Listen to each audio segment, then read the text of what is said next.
Bismillah. Assalamualaikum warahmatullahi wabarakatuh. Alhamdulillahi rabbil alamin. Wassalatu wassalamu ala rasulillahi sallallahu alaihi wa ala alihi wa sahbihi wasallam. Amma ba'du.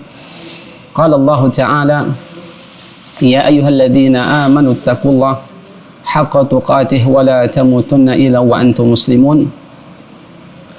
Sahabat Akademi Nur yang dimuliakan oleh Allah Subhanahu wa taala, a'azzani Allah wa iyyakum jami'a.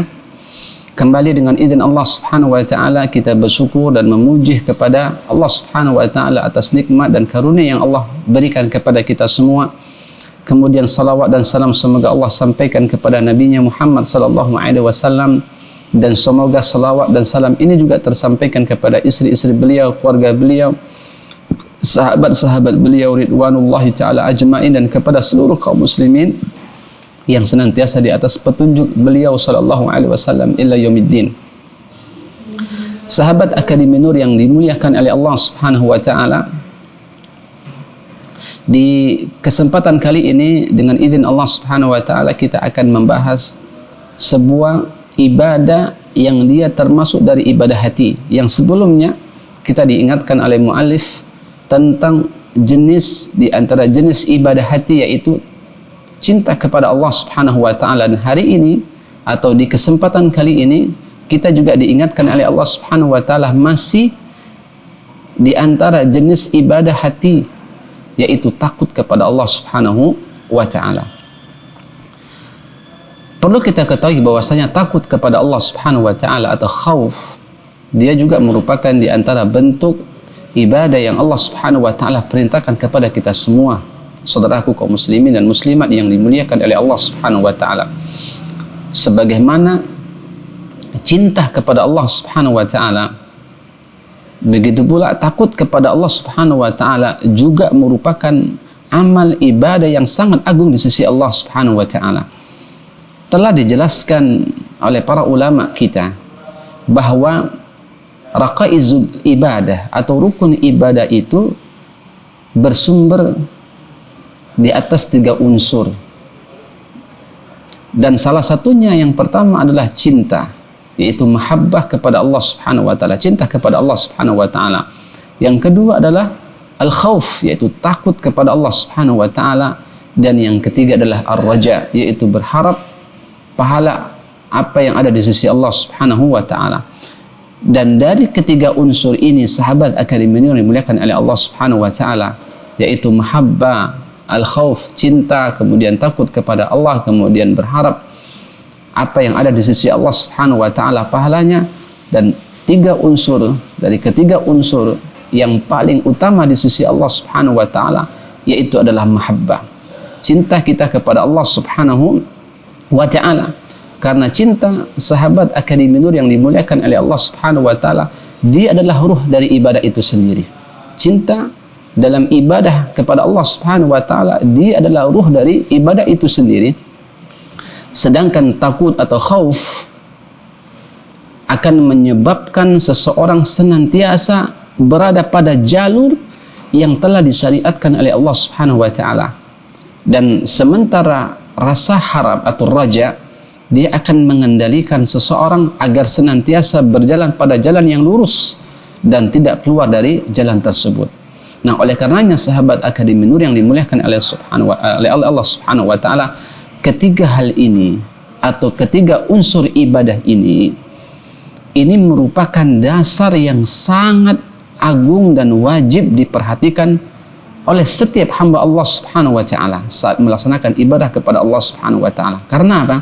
Karena ibadah yang tidak disertai ketiga unsur ini, baik itu mahabbah, cinta, baik itu khauf, yaitu takut kepada Allah, baik itu raja, berharap apa yang ada di sisi Allah Subhanahu wa taala, maka ketiga unsur ini jika luput dari seorang hamba Allah Subhanahu wa taala saat beribadah kepada Allah Subhanahu wa taala, maka ibadah tersebut tidak sah di sisi Allah Subhanahu wa taala.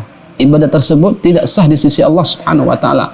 Dan apabila ibadah kepada Allah Subhanahu wa taala tidak sah di sisinya, tentulah dia telah beribadah kepada yang selain Allah Subhanahu wa taala.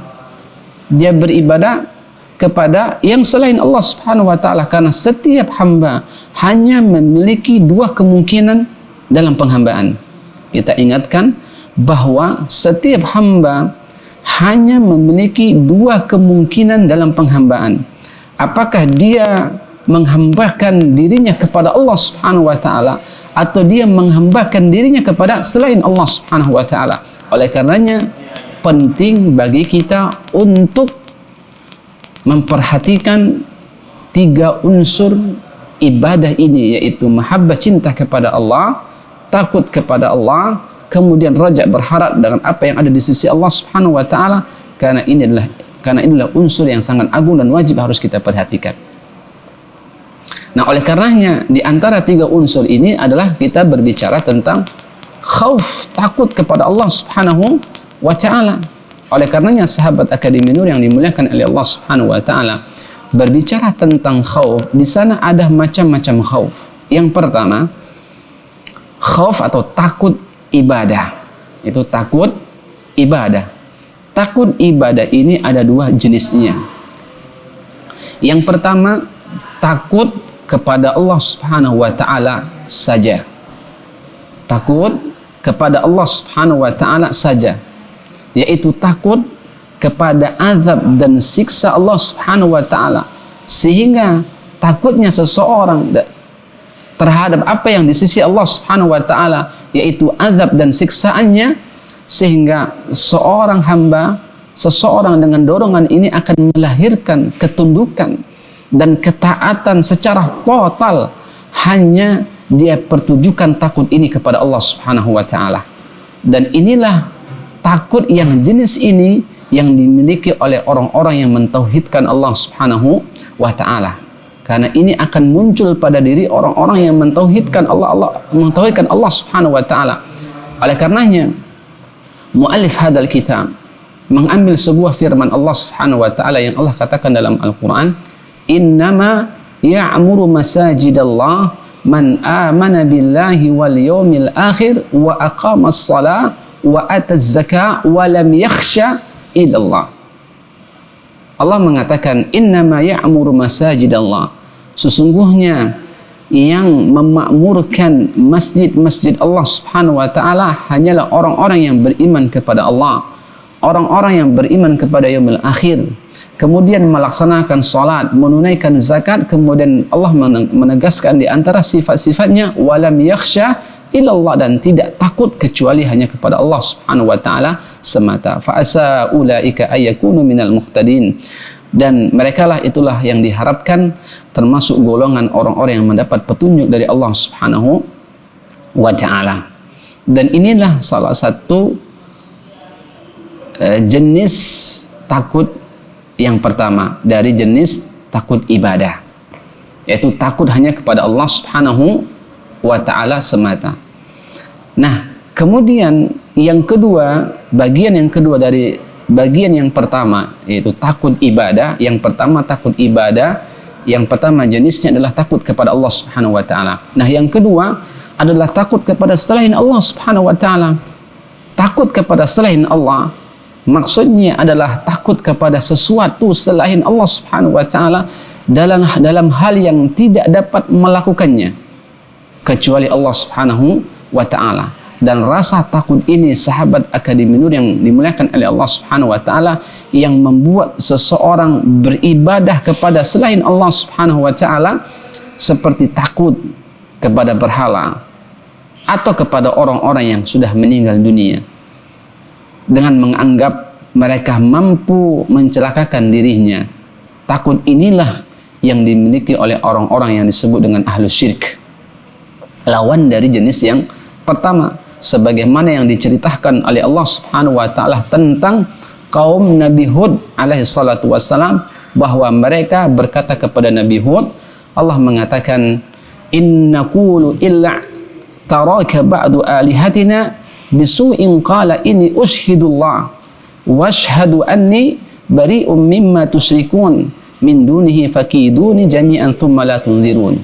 Kata Allah Subhanahu wa ta'ala di ayat yang mulia ini, Allah menceritakan bagaimana diceritakan oleh Allah tentang kaum Nabi Hud alaihi salatu wassalam, yang Allah mengatakan inna qulu illa taraka ba'du alihatina bisu.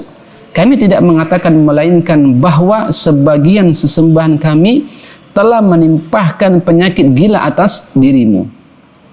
Kemudian Allah menceritakan wa qala inni ushhidullah washhadu anni bari'um mimma tusyrikun. Kemudian Nabi Hud berkata, dan dia menjawab, sesungguhnya aku jadikan Allah sebagai saksiku dan saksikanlah olehmu sekalian bahwa sesungguhnya aku berlepas diri dari apa yang kamu persekutukan dari selain Allah Subhanahu wa taala.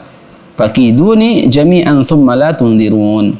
Oleh karena itu jangan jalankanlah tipu dayamu semuanya terhadapku dan janganlah kamu memberi tanggung kepadaku. Ini adalah kisah yang Allah ceritakan tentang Nabi Hud alaihissalatu wassalam, yang Nabi Hud berlepas diri terhadap apa yang mereka tipu dayakan kepada Nabi Hud alaihissalatu wassalam, yaitu kaum-kaum Nabi Hud. Kemudian juga sahabat Akademi Nur yang dimuliakan oleh Allah Subhanahu wa taala, ini adalah jenis takut yang pertama, yaitu takut ibadah, dan dia ada dua jenisnya. Takut hanya kepada Allah Subhanahu wa taala semata, dan ini adalah ciri-ciri takut yang semisal ini adalah hanya dimiliki oleh orang-orang yang mentauhidkan Allah Subhanahu wa taala. Dan kemudian adalah takut kepada selain Allah Subhanahu wa taala, dan ini dimiliki oleh orang-orang yang ahlu syirik, yaitu orang-orang yang berbuat syirik kepada Allah Subhanahu wa taala. Kemudian sahabat Akademi Nur yang dimuliakan oleh Allah Subhanahu wa taala, kemudian muallif mengambilkan sebuah hadis Nabi sallallahu alaihi wasallam dan juga firman Allah Subhanahu wa taala, dan ini salah satu firman Allah ini dan hadis Rasulullah sallallahu alaihi wasallam ini menceritakan dua jenis dari takut, ya. Yang tadi kita katakan bahwasanya takut ibadah itu ada dua jenisnya. Yang kedua adalah rasa takut yang diharamkan oleh Allah Subhanahu wa taala. Rasa takut yang diharamkan oleh Allah Subhanahu wa taala. Nah, yang dimaksud dari rasa takut yang diharamkan oleh Allah Subhanahu wa taala yaitu dia takut kepada selain Allah Subhanahu wa taala, namun takut ini tidak termasuk dari ibadah. Di luar dari jenis takut yang pertama, ya, takut kepada selain Allah Subhanahu wa taala namun tidak termasuk dari rasa takut ibadah. Akan tetapi hal itu semua dapat mengakibatkan seseorang sampai meninggalkan kewajiban atau melaksanakan segala kemaksiatan. Maka takut seperti ini, sahabat Akademi Nur, akan mengurangi nilai ketauhidan seseorang kepada Allah Subhanahu wa taala. Takut yang semisal ini, yaitu takut yang diharamkan oleh Allah, yaitu dia takut kepada selain Allah tetapi tidak termasuk dari takut ibadah, maka takut ini berkonsekuensi akan mengakibatkan seseorang akan meninggalkan segala apa yang telah Allah wajibkan, atau dia akan melaksanakan segala apa yang dilarang oleh Allah Subhanahu wa taala, yaitu kemaksiatan. Maka tipe dan jenis takut ini adalah dapat mengurangi kesempurnaan tauhid seseorang kepada Allah Subhanahu wa taala.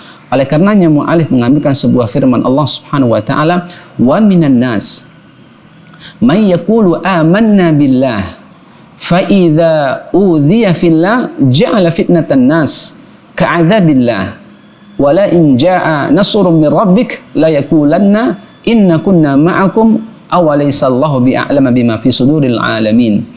Kata Allah Subhanahu wa taala, Allah menceritakan, dan di antara manusia ada yang berkata, kami beriman kepada Allah, tetapi apabila ia mendapatkan perlakuan yang menyakitkan karena imannya kepada Allah Subhanahu wa taala, ia menganggap fitnah manusia itu sebagai azab Allah Subhanahu wa taala. Wal'iyadzubillah. Kemudian Allah mengatakan, dan sesungguhnya jika datang pertolongan dari Allah, mereka pasti akan berkata, sesungguhnya kami bersertamu. Bukanlah Allah mengetahui apa yang ada dalam dada semua manusia.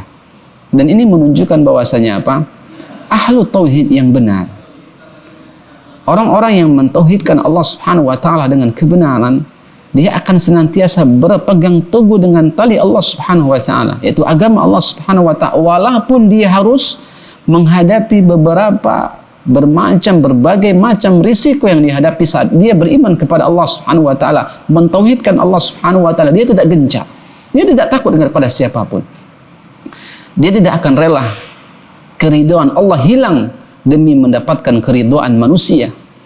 Maka inilah yang disebut rasa takut kepada selain Allah, tetapi tidak termasuk dari takut ibadah, akan tetapi hal tersebut mengakibatkan atau takut ini akan mengakibatkan seseorang akan meninggalkan kewajiban dan melaksanakan kemaksiatan. Oleh karenanya rasa takut yang diharamkan ini akan mengurangi kesempurnaan tauhid seseorang kepada Allah Subhanahu wa taala. Kemudian Nabi sallallahu alaihi wasallam menjelaskan, memberikan sebuah contoh tentang takut yang jenis ini.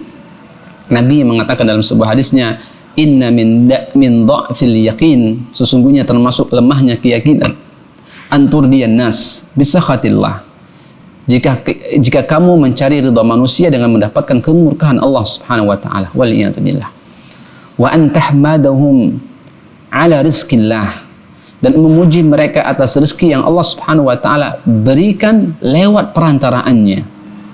Kemudian Allah mengatakan, wa anta dhummahum ala ma lam yu'tikallah, kemudian mencelah mereka atas dasar sesuatu yang belum diberikan Allah kepadamu melalui mereka. Kemudian inna rizqallah la yajurruhu harsu harisin, dan ingatlah sesungguhnya rezeki Allah itu tidak dapat didatangkan oleh ketamakan orang yang tamak, wala yarudduhu karahiyatu karihin, dan kemudian tidak akan pula dapat digagalkan oleh kebenciannya orang yang membencinya. Ini menunjukkan bahwasanya apa? Hadis dan ayat yang di atas menjelaskan bahwa orang-orang yang takut di jenis yang ini, dia jatuh ke dalam takut yang diharamkan oleh Allah Subhanahu wa taala, karena takut tersebut akan mengibatkan seseorang akan meninggalkan kewajiban dan kemudian melaksanakan kemaksiatan kepada Allah Subhanahu wa taala, wal iyadzu billah. Kemudian sahabat Akademi Nur yang dimuliakan oleh Allah Subhanahu wa taala, dan di antara jenis takut yang berikutnya setelah kita faham tentang takut ibadah dan dia ada dua jenisnya, kemudian takut yang diharamkan oleh Allah Subhanahu wa taala, dan yang ketiga adalah takut yang sifatnya naluri, yaitu tabii. Takut yang sifatnya naluri, yaitu tabii, di mana seseorang takut kepada sesuatu yang dapat mencelakakan diri kita dengan izin Allah Subhanahu wa taala dan kekuatan dari Allah Subhanahu wa taala. Dan rasa takut yang seperti ini seperti kita takut kepada binatang buas, ya kan? Seperti kita takut kepada musuh. Nah, takut seperti ini adalah takut yang dibolehkan dan wajar, sehingga tidak mengurangi ketauhidan seseorang. Sehingga takut yang seperti ini tidak mengurangi kesempurnaan ketauhidan seseorang kepada Allah Subhanahu wa taala. Perhatikan bagaimana Allah Subhanahu wa taala menceritakan tentang kisah Nabi Nuh. Kisah Nabi Musa alaihi salatu wassalam, yang Allah menceritakan dan mengatakan fakharaja minha khaifai yataraqqab. Maka keluarlah Nabi Musa dari kota tersebut dengan rasa takut, menunggu-nunggu. Qala rabbi najjini minal qaumidz zalimin, dan dia khawatir dan dia berdoa kepada Allah, ya Allah selamatkan aku dari orang-orang yang zalim ini. Dan ini rasa takut yang dirasakan oleh Nabi Musa alaihissalam, dia adalah rasa takut yang sifatnya tabii, dan itu terjadi dengan izin Allah dan kekuatan Allah Subhanahu wa taala. Dan ini jika terjadi pada diri seseorang, maka rasa takut ini adalah rasa takut yang dibolehkan, dan ini sifatnya wajar, dan ini adalah lumrah, dan ini yang disebut oleh para ulama dengan kaidah namanya al-khawfu at-tabi'i, rasa takut yang tabi'i, yaitu dilatar belakangi dengan naluri manusia, yaitu takut dengan binatang buas, takut dengan musuh dan sebagainya. Nah, sahabat Akademi Nur yang dimuliakan oleh Allah Subhanahu wa taala, perlu kita fahami bahwa di sana ada sebab-sebab yang bisa mendorong untuk takut kepada Allah Subhanahu wa taala. Karena takut kepada Allah Subhanahu wa taala, dia akan melahirkan sikap menjauhkan diri yang hina ini dari berbuat maksiat kepada Allah Subhanahu wa taala. Karena azab dan siksa Allah Subhanahu wa taala itu hanya akan diperuntukkan bagi orang-orang yang bermaksiat kepada Allah Subhanahu wa taala. Oleh karenanya di antara para ulama menyebutkan agar kita melahirkan di sana ada sebab-sebab yang bisa mendorong rasa takut kita ini kepada Allah Subhanahu wa taala. Yang pertama adalah memahami betapa jeleknya perbuatan kemaksiatan tersebut. Seseorang harus memahami dan mempelajari betapa buruk dan jeleknya perbuatan maksiat itu di sisi Allah Subhanahu wa taala. Karena kalau seandainya kita bermaksiat kepada Allah, maka tentu dengan sebab itulah Allah akan turunkan azab dan siksaannya kepadanya. Maka oleh karenanya kita takut kepada Allah, karena jika kita takut kepada Allah ini menunjukkan konsekuensinya adalah kita takut apa yang ada di sisi Allah, yaitu Allah akan hantarkan siksaannya dan azabnya kepada orang-orang yang bermaksiat. Maka sebab yang pertama agar mendorong rasa takut ini muncul kepada Allah Subhanahu wa taala, maka pahamilah betapa buruk dan jeleknya perbuatan maksiat di sisi Allah Subhanahu wa taala. Kemudian yang kedua adalah kepercayaan yang mendalam terhadap ancaman Allah Subhanahu wa taala yang akan dilimpahkan kepada ahlu maksiyah. Dan inilah sesuatu yang pasti. Orang yang bermaksiat kepada Allah Subhanahu wa taala, orang yang membuat kemungkaran, keharaman dilanggar di hadapan Allah Subhanahu wa taala, ini pasti ancaman dan murka Allah akan muncul dan menyertai mereka. Dan ini harus kita terus tanamkan di hati kita. Dan yang ketiga adalah hendaknya kita mengetahui bahwa bisa saja dia terhalang dari pintu taubat. Karena apa? Sahabat akademi yang dimuliakan oleh Allah Subhanahu wa taala, kita harus selalu senantiasa mengetahui bahwa bisa saja kita termasuk orang yang terhalangi dari pintu taubat. Mudah-mudahan pembelajaran kita terkait masalah khauf, takut kepada Allah Subhanahu wa taala ini menghantarkan sama kita bahwa semestinya seseorang harus memperhatikan 3 unsur ibadah kepada Allah Subhanahu wa taala, yaitu cinta kepada Allah, takut kepada Allah, dan kemudian berharap kepada Allah Subhanahu wa taala. Karena seseorang jika beribadah kepada Allah tanpa 3 unsur ini, maka ibadah tersebut tidak sah di sisi Allah Subhanahu wa taala. Dan jika tidak sah di sisi Allah Subhanahu wa taala, berarti seseorang hamba ini kemungkinan menghambakan dirinya dengan immah dia kepada Allah Subhanahu wa taala, immah dia kepada selain Allah Subhanahu wa taala. Mudah-mudahan bermanfaat. Subhanakallahumma wa bihamdika asyhadu an la ilaha illa anta astaghfiruka wa atubu ilaik. Assalamualaikum warahmatullahi wabarakatuh.